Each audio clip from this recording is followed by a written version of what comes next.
હેમચંદ્રાચાર્ય ઉત્તર ગુજરાત યુનિવર્સિટી પાટણ દ્વારા BSc same 1ની પરીક્ષા કોરોનાને લઈ મોકૂફ રાખી મેરિટ બેઝ પ્રોગ્રેશન આપવામાં આવ્યું હતું, જેમાં સેમેસ્ટર 1માં 1-2 વિષયમાં નપાસ છાત્રોને પરીક્ષા ન લઈ તેમને પણ એમબીપી પદ્ધતિ જ પાસ કરવાનો નિર્ણય લેવામાં આવ્યો હતો, જેમાં પ્રથમ પરીક્ષામાં તેમના ગુણ ઓછા હોય એ જ ગુણની યુનિવર્સિટી દ્વારા ગણતરી કરી પરિણામ જાહેર કરવામાં આવતા તેઓ ફરી નપાસ જ થયા હોય, આ છાત્રોની પરીક્ષા ન લેવામાં આવી હોય, યુનિવર્સિટી દ્વારા પરીક્ષાની તક ન મળી હોય તેમને ઇન્ટરનલ પરીક્ષાના આધારે જ ગુણની ગણતરી કરી પાસ કરવામાં આવે અથવા યોગ્ય નિર્ણય લઈ તેમનું વર્ષ ન બગડે તે મુજબ કાર્યવાહી કરવામાં આવે તેવી માંગ સાથે છાત્રોએ કુલપતિને આવેદનપત્ર આપી રજૂઆત કરવામાં આવી હતી।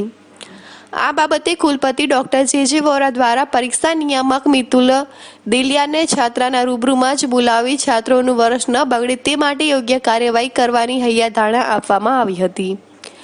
થરાદની મુખ્ય બજારમાં આવેલી સ્ટેટ બેંક ઓફ ઇન્ડિયાનું જૂનું મકાન જર્જરિત હાલતમાં જોવા મળી રહ્યું છે। બેંકે જર્જરિત મકાન ખાલી કરી દીધું હોવા છતાં બેંકના અનેક સાધનો આ મકાનમાં પડ્યા છે અને નાયબ કલેક્ટર દ્વારા જર્જરિત મકાન ખાલી કરવાની સૂચના પાલિકા દ્વારા નોટિસ આપ્યા બાદ પણ મકાનને ખાલી કરાયું નથી, જ્યારે ગમે ત્યારે મકાન ધરાશાયી થઈ જાય તેવી પરિસ્થિતિ થતાં આજુબાજુના લોકોમાં ભારે રોષ જોવા મળી રહ્યો છે।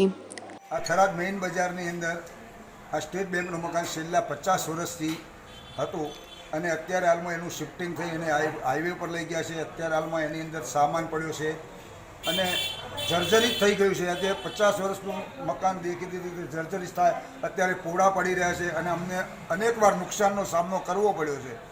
માટે જે તે અધિકારીઓને અમે વિનંતી કરીએ કે મહેરબાની કરી અને આ મકાનનો કંઈક યોગ્ય લે પગલાં અને એને ખાલી કરી અને નવું મકાન બનાવવામાં આવે અથવા અહીંથી હટાવવામાં આવે, બસ એ જ અમારી વિનંતી છે। બનાસકાંઠા જિલ્લામાં કેનાળોમાં કકળાટ યથાવત જોવા મળી રહ્યો છે। ભાભરના તેતરવા ચલ્લાદર ગામના ખેડૂતોએ જાતે માઇનોર કેનાલ સાફ કરવા માટે મજબૂર બન્યા છે।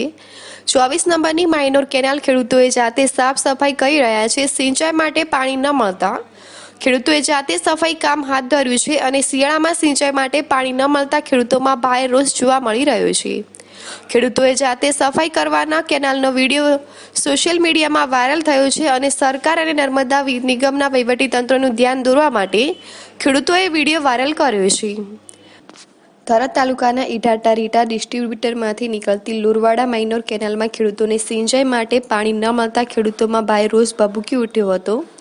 ગત ચોમાસામાં સતત પડી રહેલા વરસાદના કારણે ખેડૂતોને ચોમાસુ પાકમાં મગફળી, કપાસ જેવા પાકને ભારે નુકસાન ભોગવવાનો વારો આવ્યો હતો, પરંતુ ચોમાસુમાં પડેલા મારના મતે શિયાળે સિંચાઈનું પાણી લઈ બેઠા થઈશું એવી આશાએ ખેડૂતોએ ખેતર ખેડી તૈયાર કર્યા, પણ સિંચાઈ માટે નર્મદા કેનાલનું પાણી ન મળતા ખેડૂતોના હાલ બેહાલ થયા છે। ખેડૂતોએ સરકાર શ્રી અને નર્મદા નિગમની કેનાલમાં પાણી છોડવા માટે આજીજી કરી રહ્યા છે।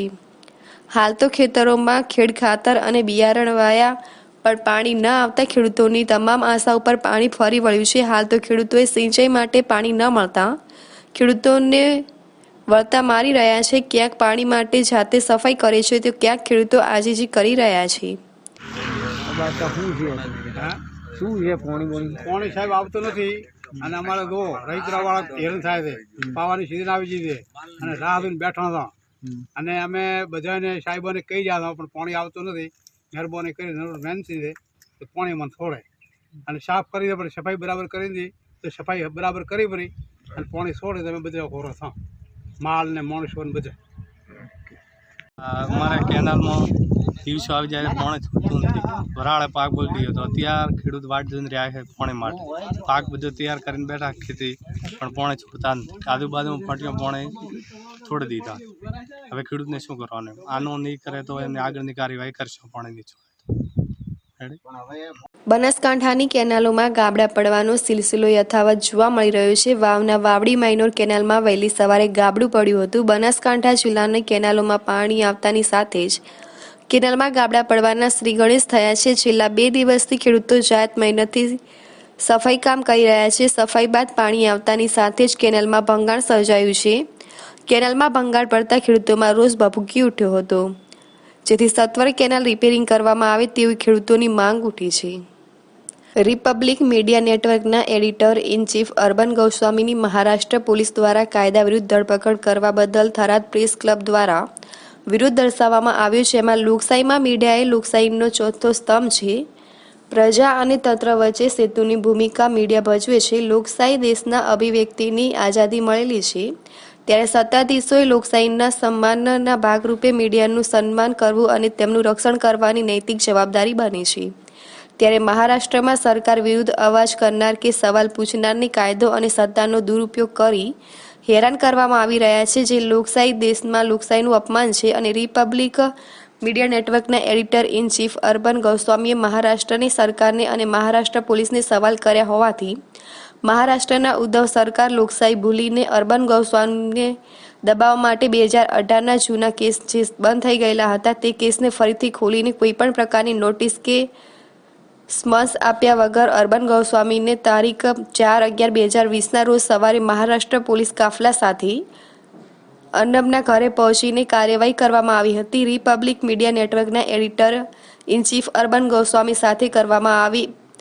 આમ મહારાષ્ટ્ર સરકાર લોકશાહીની હત્યા કરી રહી છે. મહારાષ્ટ્ર સરકાર મીડિયાનો અવાજ દબાવી રહી છે અને સરમુખત્યારવાદીશાહી શાસન વ્યવસ્થા વર્તાવી રહી છે. ત્યારે લોકશાહીના રક્ષણ માટે, લોકશાહીના સન્માન માટે મહારાષ્ટ્રમાં તાત્કાલિક અસરથી રાષ્ટ્રપતિ શાસન લાદવામાં આવે અને અર્બન ગોસ્વામીની ધરપકડ કરનાર મહારાષ્ટ્રના ઉદ્ધવ સરકાર અને તેની સાથે ગેરવર્તણૂક કરનાર સરકાર અને તેની સાથે ગેરવર્તણૂક કરનાર પોલીસ વિરુદ્ધમાં થરાદ પ્રેસ ક્લબના પ્રમુખ જગદીશસિંહ રાજપૂત, મંત્રી જયપ્રકાશ જોશી સહિત તમામ પત્રકારો હાજર રહી યોગ્ય કાર્યવાહી કરવામાં આવે તેવી માંગ સાથે આવેદનપત્ર આપવામાં આવ્યું હતું. તેમજ પ્રેસ ક્લબના મંત્રી જયપ્રકાશ જોશીએ જણાવ્યું હતું કે અર્બન ગોસ્વામીને જે રીતે ધરપકડ કરવામાં આવી છે તે યોગ્ય નથી અને તેઓને કોઈ નોટિસ કે સમન્સ આપવામાં આવી નથી અને ડાયરેક્ટ વહેલી સવારે ધરપકડ કરવામાં આવી છે તે યોગ્ય નથી અને તેને અમે થરાદ પ્રેસ ક્લબ વખોડી કાઢીને તદ્દન વિરોધ કરીએ છીએ.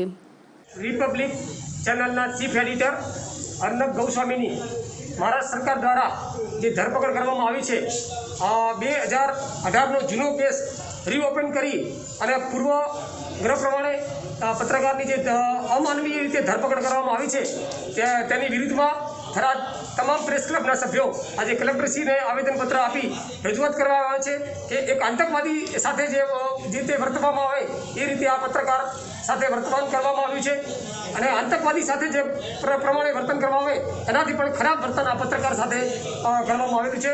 પત્રકારનો અવાજ દબાવવાની જે વાત છે એ કોઈ પણ પત્રકાર સહી શકશે નહીં અને સરકાર અમને યોગ્ય ન્યાય આપે એના માટે અમને આવેદનપત્ર સરકારમાં આપેલ છે.